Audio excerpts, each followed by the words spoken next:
Ta-da. All righty dighty. So Jess, if you're going to keep letting folks in, we'll get going. To start us off, just want to say thank you all for joining us tonight. I'm sure a lot of you are already aware that we've been fighting back against the Summit Carbon Solutions hazardous pipeline proposal for several years now.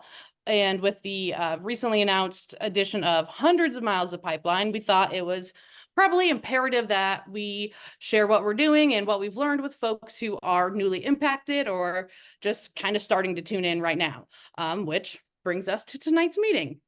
Before we do get too far into it, though, I just want to lay a few things out, including the agenda and a couple ground rules. On that note, first, we should probably actually introduce ourselves. So I'm Emma Schmidt, and I work at Bold Alliance as the Pipeline Fighters Director. We provide technical, legal, organizing assistance, really anything you need to communities that are fighting pipelines. We also launched the Iowa easement team, which works to provide immediate legal representation to landowners, in addition to sharing information and coordinating opposition efforts. So in Iowa, as well as Nebraska and the Dakotas, Bold has retained attorney Brian Jordy with Domina Law Group to represent impacted landowners. I can put a link in the chat. So if you're interested in learning more about the legal co-op, you can visit www.iaeasement.org. And on that note, I will pass it over to Jess really quick, who is my lovely co-host tonight, to introduce herself. Thank you, Emma. My name is Jess Mazur. I'm the Conservation Program Coordinator with the Sierra Club Iowa chapter. And for the last 3 years, been working with landowners who are directly impacted by the carbon pipelines to try to stop them. And 3 years later, there's still no approval. We built a really strong group, and we're welcoming anyone who's impacted that wants to fight the pipelines to join our team. Touched it. I'm a lifelong Okay, Iowan. that's all I needed. Thank you, Emma. Wonderful. No, thank you, Jess. It is always an honor to be in the same room as you. Perfect. So I guess also, if anybody on the call wants to introduce themselves, you are welcome to use the chat to share who you are, where you're from. And you can also use the chat to ask any questions you might have throughout tonight's presentation, and we'll be sure to answer them before we all hop off tonight. We do ask that folks try and stay muted, since we are all here tonight to learn about carbon pipelines, not listen to the rerun of Gunsmoke that you're watching in the background. So if you're on the phone, we'll have you hold any questions until the end, and then you can press *9 to let us know if you have a question, and *6 to come off of mute to ask said question. We'll share those numbers again when we actually get to the Q&A portion of tonight's meeting. So if you didn't catch them, don't worry, they'll come at you again. But before we get anywhere near to the Q&A, we have a whole agenda to get through. So, Jess, if you want to take us to the next, perfect. So we're going to start with Summit's proposed project, just so you have kind of a general overview of its alleged purpose. And then we're also going to discuss the problems that are associated with carbon pipelines as a whole, and with the Summit pipeline in particular. After that, we will cover the pipeline approval process, so you have an idea of what to expect and what rights you have. And then finally, we'll share the action plan that we're using to stop the pipeline, and how you can get involved in protecting the land, the people, and the communities across the state that are being impacted by Summit's hazardous pipeline. Like I said earlier, we've been fighting carbon pipeline projects for years now, and we have had our fair share of successes, I like to think, from putting the kibosh on the Navigator pipeline to denying permits for Summit in states across the Midwest. I think a lot of what we can attribute our wins to is our strategy of building unlikely alliances. We may not all have the same political views, the belief systems, or life experiences, but we really don't think that matters, because we've all been brought together for a bigger purpose, right? All of us here tonight recognize that our land and our livelihoods are really, really much more important than helping some out-of-touch, greedy fat cats increase the size of their bank accounts. But we know that we can only be successful if we overlook our differences and focus on our common goal of stopping this pipeline. So I really think there's room in this space for every good-intentioned Iowan ready to fight back. This has been and is unfortunately going to continue to be a long battle. It's been frustrating. It will be frustrating. Sometimes it's overwhelming. Sometimes it feels a little hopeless, but we know that it's never easy fighting for what is right. And with everything on the line, we really have no other option but to fight back. We might not have billions of dollars or the influential political connections like the boys over at Summit do, but what we do have is all of us. And we know that together we are maybe a small force, but we are a mighty force. And we know that small and mighty can and does be big and powerful. So that I will get off my soapbox and we can actually dive into an overview of the project. So Jess, take us to the next slide, please. Thank you, ma'am. All right, so let's kick it off at the very beginning. On the first day, God created, I'm kidding, we're not going to go back quite that far. Actually, we'll just take it back to 2021, let's say. And that is when it was announced that a new company, a company with zero experience building, operating, or maintaining pipelines, I might add, was announced that they were intending to build the largest carbon pipeline project in the world. They intended to take and degrade thousands of miles of productive farmland throughout Iowa, Nebraska, Minnesota, and the Dakotas. And for what purpose, you might ask? Well, that requires a bit of an explanation. So Summit's pipeline is part of a bigger scheme that is known as carbon capture and storage. Sometimes it's called carbon capture and sequestration, but more often than not, you're going to hear it called CCS because, well, the industry loves to push their jargon so people have a harder time understanding what they're really up to. And so we're going to talk about what CCS or carbon capture and storage is. To just kind of give you a basic overview, it is pretty complex, but at its basic, like at the root of things, it involves three basic steps. So first, they capture carbon dioxide that's emitted from a polluting industry.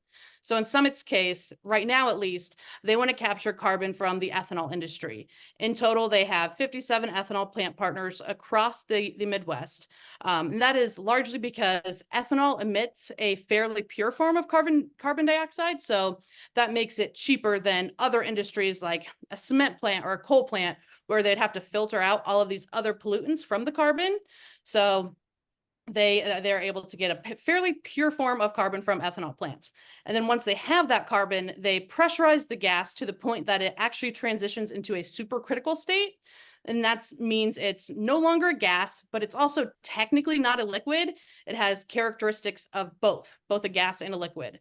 And so from there, it then moves on to step two. So it moves through a pipeline. In some cases, after it's been put in that pipeline, it is utilized for other purposes like enhanced oil recovery. Right now, of the CCS projects that currently exist in the United States, all but one actually use the carbon for enhanced oil recovery. If you're not familiar with enhanced oil recovery, it is similar to fracking. The carbon is injected into old oil or gas fields in order to extract the very last dregs of fossil fuels from the ground.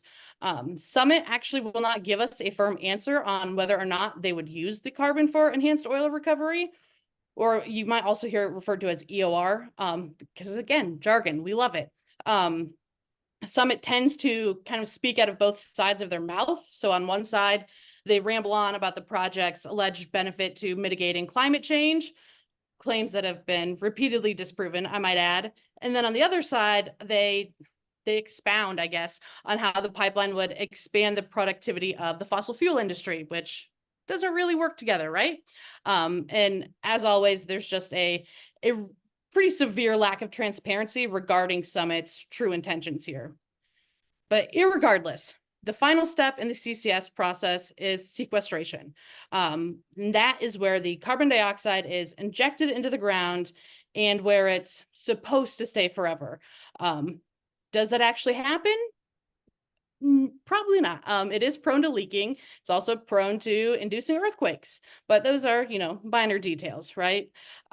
Now, you might be wondering, why would Summit want to spend $8 billion on technology that's been proven to fail if the carbon is just going to leak right back out?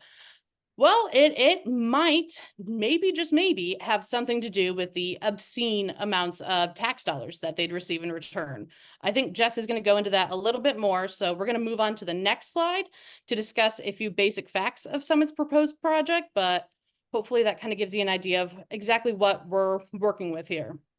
All right, so um, we already know that they want to move highly pressurized carbon dioxide, right? Along with trace amounts of other products. So Summit likes to claim that hydrogen sulfide is what injured people in another carbon pipeline rupture. And their pipeline wouldn't involve hydrogen sulfide, so it's totally safe. This is a lie. Not only would their pipeline contain hydrogen sulfide, according to their very own application that they submitted in order to obtain permission to sequester the carbon up in North Dakota, carbon dioxide itself is a lethal asphyxiant. So no matter what, it's really not what I would define as safe. But again, that's something else we'll go into more in just a minute. So we're going to talk a little bit more about the company or companies behind the proposal. So Summit Carbon Solutions is the big dog here, right?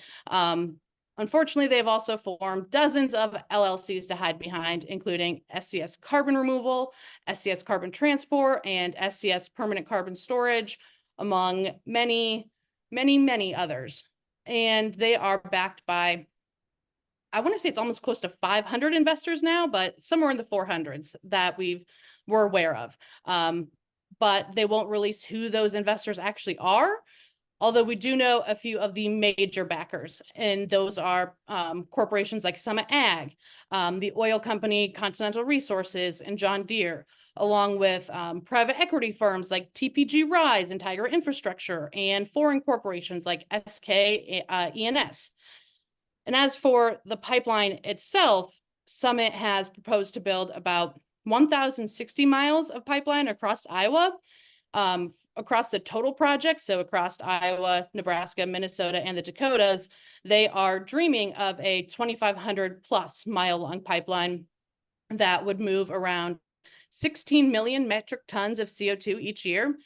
And frankly, if I'm being honest, there have been some signs indicating that they would like to build a second pipeline that would connect to additional industries. But let's not dive into that just yet.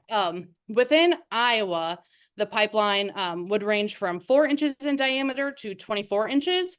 The template easement language that Summit used for the original pipeline route provided for a free and unobstructed permanent non-exclusive pipeline easement 50 feet in width for the purposes of owning, accessing, surveying, establishing, laying, constructing, reconstructing, installing, realigning, modifying, replacing, improving, substituting, operating, inspecting, maintaining, repairing, patrolling, protecting, changing slopes of cuts and fills to ensure proper lateral and subadjacent support for and drainage for, changing the size of, relocating, and changing the route or routes of, abandoning in place and removing at will, in whole or in part, one pipeline not to exceed 24 inches in nominal diameter. Boy, I could not get that out. That was a long sentence. So you can kind of tell that even though they say it's, only going to be up to 24 inches, their very own language says that they could change the size, they can change the location, they can really do just about anything if they are granted an easement. So like the size of the pipeline, the pressure of the pipeline too would kind of vary across the route. In some cases, your pipe size might be 6 inches. In some cases, it might be 24 inches or greater. And that's the same with the pressure. So the maximum operating pressure they claim is going to be 2,183 PSI, but they say that here in Iowa, it's probably going to range between 1,200 to 2,150 PSI. And so just for your own personal reference, your typical natural gas pipeline, it can run anywhere from under 10 PSI up to about 1,500 PSI. So that's still these are, under a lot more pressure than your typical natural gas pipeline. Then I think before I hand it over to Jess, there's just one last slide to quickly go over here. And that, yeah, perfect, is just a map of the proposed route. So as you can see, 39 counties across Iowa have the possibility of being across by the pipeline at this point, with the intention of connecting to 31 of Iowa's 42 ethanol plants. So it is a very massive project that we really have never seen on this scale before. And with that, and now that you kind of have the basic gist of Summit's proposed carbon capture pipeline, I guess I'll hand it over to Jess to cover just a few of the problems that come along with this mess. Hi, Emma. Thank you very much for sharing that information with us. So that's basically, like Emma said, the gist of the project. And Summit wants us to think that this is just great for Iowa, great for the economy, great for the land, great for all of us. But we disagree with that, because as far as we can tell, this pipeline is all risk for us and all reward for Summit. There's a lot of problems with carbon pipeline project proposal, but we're going to talk to you about 5 of those major problems tonight: safety, property rights, corporate power, resource destruction, and company character. So the first one is safety. So CO2, it's not oxygen, it's different. And so when we're exposed to it, it acts differently to us. So it's a toxicant and an asphyxiant. That means it's heavier than air. So it displaces oxygen. So the CO2, rather than dispersing up into the air, if there were to be a rupture, would settle on low-lying areas and travel depending on wind, or if there's no wind.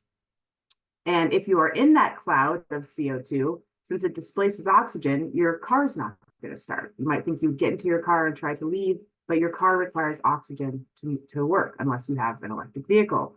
So even our first responders may not be able to get to people in the event of a rupture. And there has been a rupture, a major rupture in 2020 in Satarsha, Mississippi. And it's not the most recent one, because there was just another rupture on that same pipeline just a few months ago. But we're going to talk about Satarsha because that one was very close to a town that we can say is very similar to the towns that we have here in Iowa. It's a rural community. There was a carbon pipeline there that ruptured because of a heavy 7-inch rain that caused a landslide and caused a weld to fail on the pipeline. The town of Satarsha was about a mile away from the pipeline, but there were still 40 people hospitalized and 300 evacuated. In some test ruptures, we know that the CO2 travels quickly. It can spread 1,300 feet in under 4 minutes. So this travels quickly and it travels far. And the scary thing is that there aren't a lot of carbon pipelines in the country today, not compared to like water lines or gas lines or other types of pipelines. And so we don't have a lot of safety regulations in place. This is all moving forward full steam ahead, and the United States is not prepared for this, nor do we want carbon pipelines. So taking a look at the safety regulations that are in place at the federal level, there's a recognition that we need safety guidelines because of that rupture in Satarsha. And so PHMSA, which is the Federal Pipeline Safety and Hazardous Material Safety Administration, is working on rules right now. They're actively in the process. We've been submitting comments. We've been meeting with the White House to try to ask for the strongest rules possible, but they're not in place yet. So there's no reason we should be considering any sort of projects at this time, because we don't want them to be grandfathered out of any sort of safety rules that may come this way. At the state level, here in Iowa, we don't have any carbon pipeline specific safety or setback guidelines. They just don't exist. There's nothing in the rules regarding safety or setbacks. Because of that, our counties have taken it upon themselves to at least get setbacks and other zoning ordinances in place. We've got 9 across the state so far, and they have things like setbacks. How far is the pipeline from homes, schools, city limits, livestock facilities, you name it. It has conditional use permits, fees, things like that. We've got 9 of them across the state so far. We want more counties to pass these ordinances. And Summit has sued 5 of those counties for their ordinance. Summit's argument is that safety is within the federal jurisdiction, and we're arguing that setbacks are not safety and they are within state and local jurisdiction. PHMSA, the Federal Pipeline Agency, we asked them to weigh in, and even they weighed in and agreed with us that setback distances are within local and state jurisdiction. But we are still going through the courts on that with the 5 counties that have been sued, and there should be some rulings later this year. So stay tuned. But in the meantime, try to get as many zoning ordinances passed in your county. The second picture on safety here is, these are not just normal pipelines that are, that are traveling through our communities at lower pressure, or water lines that don't do any danger. These pipelines are near our homes and near our schools. These are in highly populated areas compared to some of the other existing carbon pipelines in the country that are in pretty desolate areas. This is a map of Iowa and the schools that are within 2 miles of the carbon pipeline. And we have maps like this for homes. We have maps like this for parks and other things that we care about. But we do not want these kind of dangerous pipelines near our schools. Another problem with the carbon pipeline is property rights. Eminent domain should not be used for private gain, plain and simple. This Summit is a private company trying to take private land for their own profits, which we're actually paying for. Eminent domain has a purpose. It's for roads and bridges and water lines and things that are truly public, things that we all use. Carbon pipelines are not that description. There's not going to be a tap in our backyard where you can get your daily dose of CO2, because that is absolutely ridiculous. Here in Iowa, on Summit's original route, there are over 800 unsigned parcels. And you can see on this map, all throughout the state, we have unsigned parcels. We are powerful because we have such a strong group of landowners resisting easements and organizing. If the Iowa Utility Board approves Summit's original route, it would be the largest use of eminent domain in Iowa history. And that's what gives us a lot of hope, is that this is something that the Iowa would have to go outside of its usual course of action to approve. And so we have to continue to resist signing easements. The next thing that we've identified as a major problem with this carbon pipeline proposal is the fact that we're all going to be paying for it. We, the public, are funding Summit to build its pipeline, steal our land, and harm our land. There are lots of different ways that Summit's getting money through these projects, but the big one is the 45Q and the 45Z federal tax credits. They're going to get paid for every ton of carbon that is sequestered or utilized. And that is our money, and it should not be wasted on private projects like this. And that's money that Summit would be looking forward to if their project was approved. But there have already been tons and tons of money spent on research and investment in this type of technology. We've spent $16.8 billion so far on studying CCS, and that is far too much, and Summit stands to make too much of our money for this harmful project. Next up, we know that Summit is harmful to our environment and harmful to our land. Not only is construction really bad for the land, it compacts soil, it mixes soil types, creates issues with crop yield loss in the future, but it's also going to be a massive drain on our public aquifers. Summit needs 3.36 billion gallons of water annually from our aquifers if the project's approved. That's equal to 529,000 people. And that means Summit's project, this 3.36 billion gallons, plus the water that's already used at those 31 ethanol plants, is 13.5 billion gallons annually. And the scariest part is that in Iowa, we have many types of aquifers, but to simplify it, we have two main kinds, alluvial and deep bedrock aquifers. Our alluvial aquifers are close to the surface. They recharge really quickly with rain.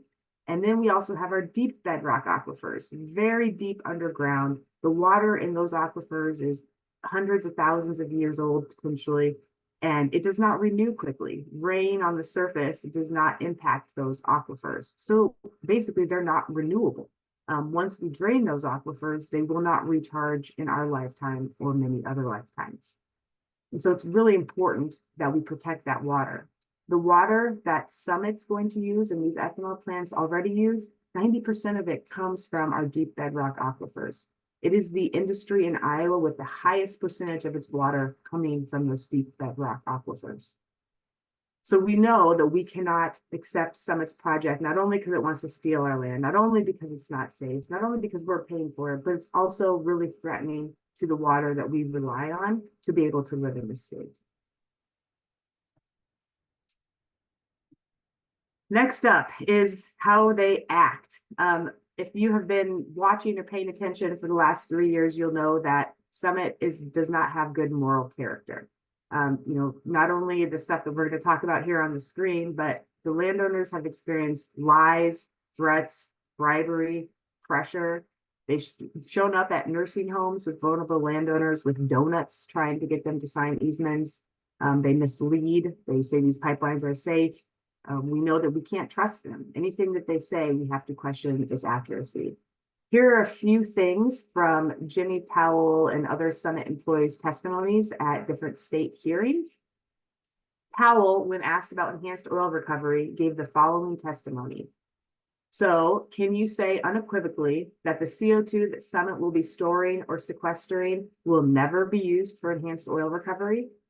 Powell said, I can say that currently there is no plan to use the CO2 that we will transport for enhanced oil recovery. That's not unequivocally, is it? Powell responded, that's my answer. Broghammer, who's another Summit employee, when asked about increased demand for corn, gave the following testimony. After the pipeline is built, what do you anticipate your production levels to be? He answered, 88 million gallons per year. So you wouldn't need to buy more corn after the pipeline is built, would you? No. And this is kind of pointing out, as Summit says, this is a huge boom for the ethanol and the corn industry. It's simply not. Another person, when asked in front of the state agency, gave the following testimony about tax benefits. You indicate that the value of Summit's 45Q tax credits is at 414 million just in 2025. Is that right? That's right. So wouldn't you agree that Summit is receiving far more in direct federal tax benefits than they're contributing? Yes. So this is how they act. Anytime you hear them talk, you need to question what they're saying. We need to call them out when they're misleading information, especially in front of our supervisors or other newly impacted landowners who've not heard a presentation like this yet. But throughout the whole process, they've shown that they don't have good moral character, and it's not the type of business that we want in Iowa. Next on, we're switching away from problems. I'm going to talk a little bit about the process now so that people know kind of what to expect in Iowa. And I want to talk a little bit about the types of Summit employees that you may encounter if you are on the route. There's two main types of employees, the surveyors and the land agents. The surveyors, they are the ones that are looking at your land. They want to find different land features, use, endangered species, native artifacts, etc. So they're trying to get access to your land to see what is there. You can refuse surveys. Landowners for the past 3 years have been working hard to refuse those surveys because right now we are challenging in court the constitutionality of Iowa's survey law. And so it's up in the air of whether Iowa's survey law is even constitutional. And in the meantime, you have the right to refuse those surveys. They cannot complete any surveys before the informational meeting is held in the county. So right now, Summit should not be doing surveys on any of the more recent expansion routes because informational meetings have not been held yet in those counties. In order to refuse a survey, one, you just be kind of clear with whoever you're talking with that you do not have permission to survey my land. The other thing that you'll want to know is that in Iowa law, the law that we're challenging right now is that Summit is able to survey your land as long as they provide proper notice. And that means that they've notified you by restricted certified mail. It's a special type of mail that requires your signature, and you don't have to accept that. You don't have to sign for it. You don't even have to answer the door if they come to deliver that letter to you. So other things that you can do if you're trying to refuse a survey is contact your county sheriff. There are lots of county sheriffs all across the state who are supportive of the landowners. And if you give them a call ahead of time, let them know that you're on the proposed route and that you do not want them on your property, and see if your sheriff will support you and help make sure that they do not survey your land. So those are surveyors. You don't have to talk to them. You don't have to let them on your land if you haven't received proper notice. But then there's land agents. Land agents are the ones that are going to try to get you to sign an easement. They are the used car salesmen, winers and diners and swindlers trying to get you to sign. They will say anything to try to get you to sign. Your neighbors have signed. You don't want to be the last one to sign. If you sign now, you'll get the most money. The offers are going to start going down if you don't sign now. All of those kind of things come from the land agents. You do not have to speak with a land agent. You can tell them to leave. They cannot be on your property. And we encourage you, if you do talk to them, record every conversation, document everything they say, but you do not have to talk to those land agents. And we encourage you not to. And we encourage you very strongly not to sign an easement. You do not have to sign an easement, despite what those land agents might say. If you do sign an easement, or you know someone that does sign an easement and maybe didn't fully understand what they were signing, you have 7 days to rescind that decision. It's really important that if you talk to a neighbor and they've just signed, you can talk to them about rescinding that decision. A voluntary easement is forever. If the pipeline project is not approved, you will still have an easement on your land. And we know that Summit was hoping to get their initial pipeline approved within a year of applying, and here we are 3 years later, and it's on questionable ground whether or not they're going to get a permit. People that signed will have an easement even if the pipeline is denied. So think long and hard about whether or not you want to sign an easement. And also remember that Summit cannot use eminent domain without approval from the Iowa Utilities Board. And this process could take months, if not years. And in our experience, it's taking years. So there is no rush. You can make up your mind on the final day of the Iowa Utilities Board hearing, but don't let those land agents pressure you with their sales pitches to get you to sign early. And remember that there's over 800 unsigned easements in Iowa today. And as these expansions continue to get announced, that number is going to continue to grow of unsigned easements. So thank you, everyone. We're going to continue with the process, but I'm going to pass it over to Emma. All right, wonderful. Thank you, Jess. So when it comes to the permitting process, the Iowa Utilities Board is the main agency that is in charge. And they have a whole series of procedures that have to be completed when a pipeline company applies for a permit. So first, Jess kind of touched on this, but you have an informational meeting that is held in each county that the pipeline crosses. The pipeline company is required to notify potentially affected landowners 30 days in advance of the meeting. So we obviously don't have a meeting within the next 30 days because we haven't heard of anybody receiving notice, but we do expect that sometime this year, folks will be getting a letter notifying them that informational meetings are being held in the counties that are new to the route. After you have your informational meeting, the pipeline company can then submit a permit application at any point from 30 days to 2 years after the informational meeting. Once an application has been submitted, the board is going to decide on a procedural schedule. The IUB will also, IUB is Iowa Utilities Board. They are also going to go through the application, point out any errors, and they expect Summit to address those errors, fix them, that sort of thing. When we get that procedural schedule for how the rest of things are, the order that things are going to go, it will include a deadline to intervene in the proceedings. And by intervening, you become a party, capital P party, to the process. So you're allowed to cross-examine witnesses, submit motions, really just practice your best Perry Mason impersonation. If you intervene in the process, you're also allowed to submit pre-filed testimony ahead of the permit hearing, which when it comes to the permit hearing, I'm positive that some of us are still recovering from the 83 days that the original Summit hearing went on for last fall. Most of the IUB hearings are drastically shorter than that. In fact, the 83-day hearing was the longest hearing in IUB history.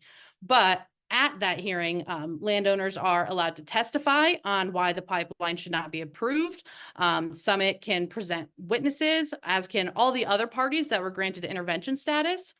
And then shortly after the hearing ends, Each party will write up initial and post-hearing briefs, which kind of just lay out all of the legal arguments, respond to any of the legal arguments that were put in other people's briefs, that sort of thing. And then at some point, the board will issue a ruling to deny or approve the pipeline. They don't have any time requirement, so a decision could come, 6 weeks later or 6 years later.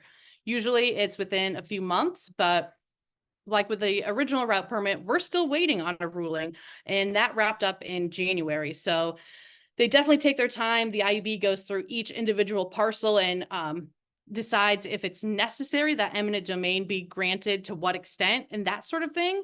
But once we do get a decision issued on any of these routes, we can expect an appeal regardless of what the decision is. So let's say the permit is denied. Summit will likely appeal that. Then on the other hand, if the permit is approved, our side will certainly appeal. So this is not at all a swift process. It is going to take years. It has already taken years, and we're far from the end. One thing I do want to note, just because I hear this argument a lot, is that it does not matter that Summit's carbon pipeline is not a utility. A lot of people hear Iowa Utilities Board and just presume that that means they only have authority if it's, dealing with a utility. It has no bearing on anything, actually. So Iowa law has vested the Iowa Utilities Board with the power to oversee hazardous liquid pipelines. And that includes issuing a permit for any hazardous liquid pipeline that they find specifically promotes the public convenience and necessity. And that's really what a lot of our legal arguments kind of hinge upon, is that we don't believe this pipeline does promote the public convenience and necessity, whereas Summit says it does. We'll see what the IUB decides on that matter. The IUB also does have the power to grant eminent domain rights to a pipeline company, even when it's a privately owned pipeline company. This is unfortunately entirely legal so long as the taking is so long as the taking is rationally related to a conceivable public purpose. That is what the courts have ruled. Rationally related to a conceivable public purpose is the standard that any pipeline company has to meet to be granted eminent domain powers. So if the IUB were to grant eminent domain rights to Summit, things will then go over to your county compensation board. Each county has a compensation commission that's made up of people that kind of understand real estate in your county. So it's property owners, real estate brokers, bankers, so on. And they will then determine the fair market value of the easement. The sheriff will mail the commission's appraisal by ordinary mail. And then you have a 30-day period available to appeal the compensation amount that is set by the condemnation commission, and you appeal that in district court. Summit, like Jess pointed out, has had a history of threatening eminent domain as a scare tactic to intimidate landowners into signing easements. And I just want to reiterate that you should not fall for it. They don't want to go through eminent domain any more than you do. It costs them more money, it delays construction, and it's just in general a giant hassle for everyone involved. Not to mention, they have not even been granted eminent domain powers. So for them to threaten that is just ludicrous. Jess, if you want to take us to the next slide. Perfect. I know the text is a little small here, but it is just a slide for each of the Iowa Utility Board dockets. So I guess to explain, first of all, anytime that you write an objection to the IUB explaining why the pipeline should not cross your property, you need to know the docket number. That's just where all the records of everything related to that case are kept online. So if you're writing a letter, an email, you want to make sure to include the docket number at the top. If you're using the comment form on the utility board's website, you'll need to know the docket number in order to submit your remarks. It's really interesting because we don't usually see this many dockets for a single pipeline, but we did ask to have them all consolidated under one single docket, and that was denied. So that would mean that, we potentially have 13 more hearings coming up instead of just one hearing for the rest of these, additional pipeline routes. It's a total of 14 pipeline hearings, which is just, it's going to run the IUB ragged. It's going to run us ragged. It'll be very interesting.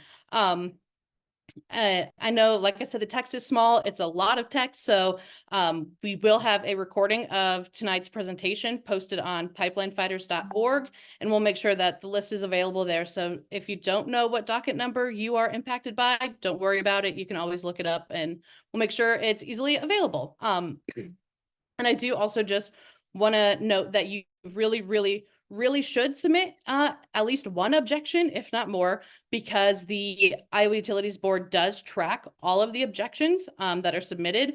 So your participation is considered in the board's decision. Then if you sit back and you do nothing, the chances of the pipeline company being granted every right that they request to your property is much higher. So it's kind of imperative that you get involved and stay involved if possible, because it is a major factor influencing what the board will ultimately decide Summit can do with your land. If we want to go to the next slide. Perfect. So we've covered the proposal, the problems, the process. Let's talk about what we can actually do about it all. And honestly, there are hundreds, if not thousands, of things that you could be doing to stop this pipeline, but we're not going to dive into each and every one of them because we'd be here for a very long time, and also because it's potentially pretty overwhelming. So just to hit a few of the highlights, one of the very best things that you can do is join us every Wednesday at 6 Central for a landowner meeting where we dive into the latest news, we share information, provide opportunities to take action. Really, it's just the most powerful way to kind of know what's going on in the pipeline fight. We do also have a Facebook group for landowners called Landowners Against CO2 Pipelines, which you are welcome to join if a weekly meeting isn't enough content for you. And if you would like to take immediate action, it would be very helpful if you would submit a letter to the editor to your local newspaper. By writing a simple letter to the editor that expresses your opposition to the pipeline, you can help shape the public dialogue and help sway public perceptions. We do know that people actually trust their local news source more than anything else. So wherever they get their news from, whether it's, CNN or Facebook, always at the top for most people is going to be their local newspaper, their local news source. So getting our side, our information into a local paper is a huge help. It really does make a difference. If you don't know where to start with writing a letter to the editor, we do have a document that kind of just lays out different tips and guidance on writing a letter to the editor. So I will put that link in the chat right now. Perfect. And if you have any questions, don't hesitate to reach out. Then the next kind of best thing you can do is to run your mouth to everybody, your mailman, your neighbor, your dog groomer. If you want to go door to door talking to people, letting them know about the pipeline, we have a script for that, which again, I will post that link in the chat and we'll make it available after tonight's meeting too. So all of the links for the folks on the phone, we will definitely share this with you as well. You can also, share posts on Facebook, start an email list or a group text. You can hire a mariachi band to serenade folks at the local diner, really whatever it takes to make sure that every person in this state knows that our rights, our safety, and our futures as a whole really are under attack at this moment in time. And then last thing, I also want to encourage everyone to join the legal co-op and be represented by Domina Law Group. You can sign up for more information on the Easement Action Team website, which is iaeasement.org. I'll post that in the chat again too. And once you sign up, I will send you all the details that you need to join and become a part of the legal group. And I think that's kind of the basics. I think we can probably, if there's any questions, move on to that. I know it was a lot of info, so. Yeah, I've been looking through the chat. There's quite a few good tips from landowners that have been impacted for the last 3 years on how to interact with land agents, recording everything. So let's see if there's any questions. I'm not seeing any questions yet. Encouragement to write your legislators, join the Facebook groups. And if you have any questions, you can come off of mute to ask a question. And if you're on the phone, hit is it *6 or *9 to raise your hand and come off. *9 to raise your hand, *6 to come off mute. Cindy says, please hang in there. It's overwhelming and there's so much to learn. A lot of us have been doing this for almost 3 years. Please don't hesitate to reach out. And there are quite a few landowners that have put their contact information from quite a few different counties across the state. So if you see someone in your area, definitely reach out to them. We have a question on the phone from phone number ending in 9633. You can unmute yourself. And *9 to unmute. *6. *6 to unmute. Can you hear me now? Yes. Okay, just wondering, you mentioned as what we can do, talked about joining every Wednesday at 6 p.m. And on phone, couldn't see the slides, obviously. Where do you join, or number, or call in, or webinar group, or whatever, contact for that information, please? I will put that in the chat. And since you are on the phone, you're not going to be able to see it. Do we have your email address? If not, if you could shoot me an email really quick, and that way I can forward you an email with the link to join. There's also a phone number that you can call in every week. And my email is jessica.mazur, M as in Mary, A, Z as in zebra, OUR @sierraclub.org. So jessica.mazur, MAZOUR @Sierra Club, it's SIERRACLUB.org. And I'll put that in the chat as well. And if you could send me an email, I will make sure you get an invitation to those. But we do it on Zoom. You can call in or you can join on your computer or phone. Perfect. I did see one other question in the chat about what domino law can do to actually help landowners. So boy, that's a long list of things. For one, I will say that their main attorney, Brian Jordy, has absolutely terrified Summit. In a lot of cases, as soon as they hear his name, they will just completely back off. And that's actually one of the main things that's been really helpful, I think, is once you have an attorney, you can tell Summit land agents that, hey, talk to my attorney, and they no longer will contact you. So you don't have to deal with any of the harassment or anything else.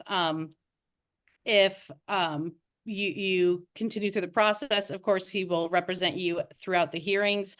He'll kind of help prep you and make sure that you are making the best arguments to protect your land in front of the IUB. And then if, let's say this were to go to eminent domain, he could help you negotiate, could help you make sure that your easement terms are the very strongest that they possibly can be. So really, all of the above, he can help you with. And Jess, it looks like you want to add on more, so please do. Yes, and his representation goes beyond just like your individual parcel and fighting to protect your land from eminent domain. It is also part of the bigger picture. Like, we are challenging the constitutionality of Iowa's survey law. He's weighing in on some of the lawsuits where Summit has sued counties. So it goes beyond that too. He's helping with the big picture strategy of how do we stop these pipelines. So it's also, I think, one of the best things to do, because if everyone were to hire their own attorney, because realistically, when you're facing eminent domain, it's probably smart to get legal representation. If you all hire your own attorney, it's incredibly expensive. There's 100 different legal strategies across the state that could undermine each other. And when we have a united group legal strategy, it's incredibly powerful, and it brings the cost down because that cost is split amongst all of the impacted landowners. So it is, I think, the best strategy that we've come up with so far, because it's really united people for the last 3 years. And I will say that this strategy has defeated pipelines before. This is how the Keystone XL pipeline was stopped. It stopped a pipeline in Wisconsin, and we are engaging the same strategy in multiple states across the country. And I think cost is really a huge factor. If you were to hire your own attorney that did everything that Brian Jordy does, it would cost you easily over $100,000, easily. And when you join the Iowa easement team and you partner with all the other landowners, your max that you're ever going to pay is capped out at $10,000. So it really, it's a lot of money still, but most people probably won't hit that cap, hopefully, fingers crossed. And when you compare $10,000 to $100,000, you're definitely getting, the best bang for your buck, I think. And frankly, Domina is the most experienced law firm in the entire country when it comes to eminent domain issues. So we're in good hands. All right. 9633, you come off mute again, because you have another question.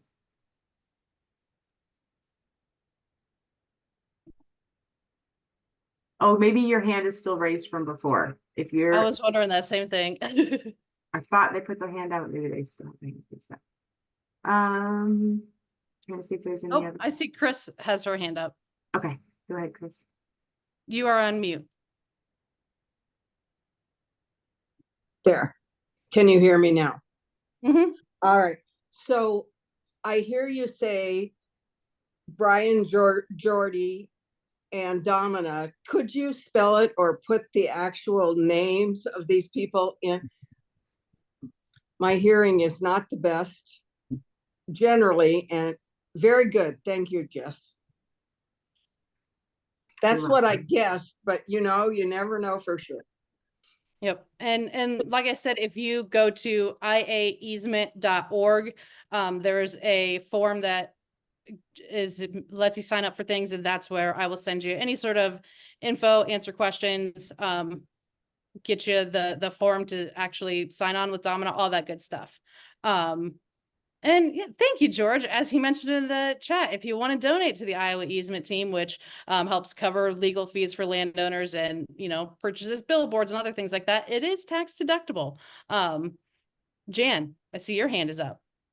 Yeah, just mentioned there are 9 counties with ordinances, but only 5 of them are being sued. Which ones are not being sued and why not? I've got to get that pulled up. I don't know the why not.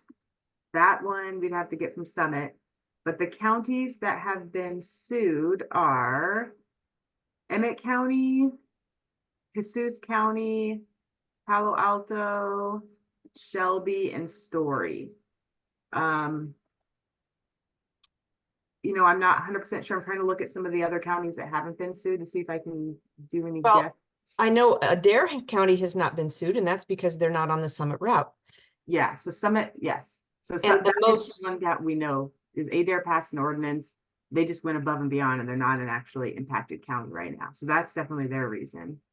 Yes, and it was part of it probably has to do too with it costs money to file lawsuits, and so they're just waiting to see what the outcome is for the other ones. Yeah, the counties that haven't been sued but have passed are Adair, Dickinson, making sure I don't miss any here, Hancock. Well, that one I'm not 100% sure if they pass. I have a news article flagged. Page. Oh, Page, I have resolution. Oh, sorry, I'm looking at Palo Alto. I'm looking at a spreadsheet with 99 different things, so I'm trying to go across here. I don't think we really know, but there are counties, it could be some counties that were on Navigator's route too, now that I'm thinking about it, and they're no longer on a pipeline route, and so Navigator would have dropped the lawsuit and Summit hasn't sued. So could be multiple reasons. Kathy had in the chat, Butler, is it not sued, Kathy? It's missing a letter there. I don't know if it's a typo. Yeah. So Dickinson County was the most recent to pass an ordinance. They have not been sued. Is that correct? Correct. Yep, and Butler is on the list as well, and Burma. I I have have another one question I want to ask question. before I forget about it, is how will people be able to watch this meeting later if they want to share it with people? Is it going to be on Gold Nebraska's YouTube page or on? Oh no, Jess, you and we're going live in person to every person's living room that wants to watch this again later and just reenacting it. No, yeah, it will be on pipelinefighters.org. It'll probably be one of the first things that you see when you go to the website, and we'll make sure that not only is the recording available, but all of just kind of the different bits and bobs that we mentioned throughout will be included as well. So please share it around once we get it posted. It'll probably be tomorrow before we do, but yeah, hopefully this is good information that folks can have on tap. I did see one other question in the chat. You mentioned that, oops, it just moved on me. You mentioned that the landowners that have signed with Summit would still have an easement, even if the pipeline does not happen. What exactly does this mean? So if that were to occur, if you signed a voluntary easement, it is a permanent easement. It is forever. And then Summit has the right to it. They can sell it. They can put something else there. You really don't have much of a say over after that point. It goes into, you know, Summit's hands. If your land is taken by eminent domain, on the other hand, they have a certain period of time before they have to start constructing the project and that sort of thing. It has to be operational. And if they don't meet that, then the easement can be returned to you. And then there's also the whole issue of abandonment. So what happens, let's say, if they take all of this land through eminent domain and then they build the pipeline, but 12 years from now, they don't want anything to do with it anymore. This is one of the really big issues that goes into the easement agreement, and one of the things that Brian Jordy can definitely help you with. And that is, you know, deciding what will happen to that pipeline. Do they have to come back onto your land and remove it? Do they have to fill it in with material? What do they do? And that is something that is not currently included in any of our laws. So it is definitely something that you want to think about, and will probably want legal advice on if you sign an easement, or if you have to go through eminent domain. Sherry Webb just brought up a good point that I don't think we've mentioned tonight. Is another concern for landowners is liability insurance. A lot of landowners have contacted their insurance companies, and no insurance company has guaranteed coverage. They all basically say it depends on what happens, who's at fault, and so there's this huge question of whether landowners are covered in the event of a rupture. And that is another thing of kind of goes back to that LLC matter of why Summit has all of these LLCs, because let's say a rupture did happen. If you put that onto one of their LLCs, they don't have to keep any money really underneath that LLC. So then there's nothing to help repair any of the damages. There's just that pot of money is hidden within another one of their LLCs. So they get to keep all of the rewards, and we take all the risks, and they can leave us with nothing and force taxpayers to cover the burden of recovering things. Oh boy, I see more hands. Yeah, John, there's 2 questions, John, and then one in the chat. Okay, me, Cruzy? Yep. Yeah, okay. We dealt with the XL pipeline over 10 years, but what is happening now, and you can find it on the Bolt website, is the Tallgrass Community Benefit Agreement. Please review and read that. It is a phenomenal agreement that was proposed by Tallgrass and signed by Tallgrass with Bold and with and endorsed by 5 different agencies, including the Soybean Association, the Cattlemen's Association, the Nebraska Farmers Union. You've got 8 groups that signed on to that in terms of endorsing it, but it's all laid out. And if you're faced with having to negotiate with Summit, these are the things you can ask for. I think one of the interesting things about that agreement is how just different the interactions with Tallgrass have been compared to Summit. I mean, we spent years trying to get Summit to disclose their plume modeling. So that's, how far the carbon dioxide would go in the event of a rupture. Tallgrass had no problem agreeing to show us, things like that. It just shows that the character of Summit is not who you want to do business with, frankly. I'm just saying, use that as a roadmap to negotiate and force them to do your bidding. Okay, so this is the whole key to the whole thing, is forcing transparency and forcing them to agree with you. And so that's really key in this whole process. In terms of the county being afraid to be sued, that's an ongoing mentality. And I'm going to give that to Brian George to ask him the question, so that when I come to the county commissioner regarding CO2 pipelines for Stewart County, which we are not faced with yet, we're being proactive, we want things in place. I'm going to ask him, what is it that they are successfully suing you for? And what is it they cannot successfully sue a county for? It's really critical to a county attorney who knows next to nothing about pipelines. Okay, and they are an advisory capacity. County attorneys do not have the authority to have to say yay or nay. That's up to your county commissioners. The attorney is only in advisory capacity, but that person will only be as confident in making a decision on the benefit for the landowners if the landowners can present a solid legal argument. So that's where it's at. And Dave Domina and Brian George know their stuff. They don't, there's nothing out there any better than them. Thank you. Yeah, that reminded me of kind of just one of the points that I think is important to make, is that when it comes to negotiating or just talking with Summit, you have the power, right? You have what Summit wants. They want your land. You don't need them. You don't have to do anything for them. So really, anytime you talk with them, just remember that they want something from you, not the other way around. You have all the power in the situation. Don't let them bully you, because they shouldn't. They can't. They need you.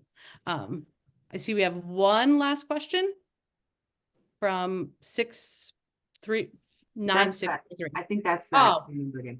But there is one other question in the chat. What's the financial arrangement for Summit to acquire or assume Navigator or POA easements? So there's a large group of landowners in Iowa that have yet to be contacted, that they are on some of the Summit's newly proposed routes. Summit has, we'll call it like 3 phases. They had their original route that they applied for back in January 2021, I believe. And then they had an expansion that was just a small, like I think 2 or 3 county expansion that we call the absolute energy expansion up in Mitchell County, Worth County area. And then for the longest time, there was a second proposed pipeline in Iowa called Navigator. And our organizing and our resistance successfully stopped Navigator. They withdrew their project, they canceled all their plans. And then Summit recently has announced that they're going to partner with the ethanol plants that were going to go with Navigator. And so there's this new expansions that we have maps of, but we don't have necessarily landowner lists of, or we know who's directly impacted. And so those, we know that Summit is acquiring those ethanol plants. I'm not sure how Summit will go about acquiring any easements that may have been signed, or anything else. We haven't gotten any of that information from Summit. But we do know that if Summit is trying to connect Navigator's ethanol plants, if there are a large chunk of signed easements, it makes it more likely they're going to go that route. So it's all kind of going back to, the more you can resist signing easements, the less your neighborhood looks attractive to Summit. Are there any other questions in the chat, Emma, or are we? I don't think so. Just a lot of really good comments. I might have to steal some of this and some of the comments and post them along with the recording, because very helpful advice from folks, I think. You raised your hand again? Sorry, I know it says John on the screen, but I'm assuming. This is Bonnie, yeah. Bonnie, John. okay. And I just want to share with the landowners that are on this webinar that you are powerful. I was able to force TransCanada to move their proposed route of the XL pipeline around the wellhead protection area of Seward. That was 26 miles that they weren't planning on, simply because I told them they had to. Yep, But and we saw the same exact thing with Bismarck. Yep. Yeah. But it was a conference. It was at the pipeline safety conference in New Orleans in front of the FISMA people, in front of the major oil companies, landowners. I mean, it was the conference they have annually, and I was on the landowners panel. And when I got done with my 9 minutes of fame, my PowerPoint, the vice president of TransCanada of North American Operations, Vern, came up to me and he said, "Mrs. Cruzy, I will never come through your wellhead protection area ever again." And I said, "Sir, put that in writing." And he did. Amazing. So Amazing. you have the power, and use all the resources, use Domina. Take a look at Tallgrass agreement is amazing, because in Nebraska, we have no laws to back us up. We're out there on our own. There's no public service commission that has any authority over routing or nothing. So it's the county commissioners and us against the company. So you take a look at Tallgrass, they are amazing. And that agreement is just totally amazing. Use it as your roadmap to get as much as you can out of them. It's beautiful, beautifully written, especially when you don't have any kind of law to back you up. Chris, you have your hand raised? Or you had it raised for a minute? I had it raised for a minute. I was looking for the place where I could save the chat because there are so many great comments. Can you save the chat and send it with the Zoom tomorrow, the recording? Yes, I can do that. And when I send the link for Emma to put the recording on, it'll also have all of the comments on there as well. So yes, we'll make sure, because there are Wonderful. some really good Great. comments in here. Thanks. But I didn't mean to ask the question. I was just trying to find those 3 dots because there used to be. But I know we're after the hour, but Jan, you have your hand raised and I'll never pass up the opportunity to hear from you. So Just wondering if there's a link to the Tallgrass community agreement to make it easy on us to look it up. Yes, there is. If you go onto the bold site, just do a search for Tallgrass Community Benefit Agreement. Tallgrass Benefit Community Agreement. And you just search that and it'll pop for you. And it's all there. yeah, I just found it. I'll post the link in the chat. One other really good question just came into about, in your opinion, eminent domain approval or lack of approval is really the deciding factor if the pipeline will be installed or not.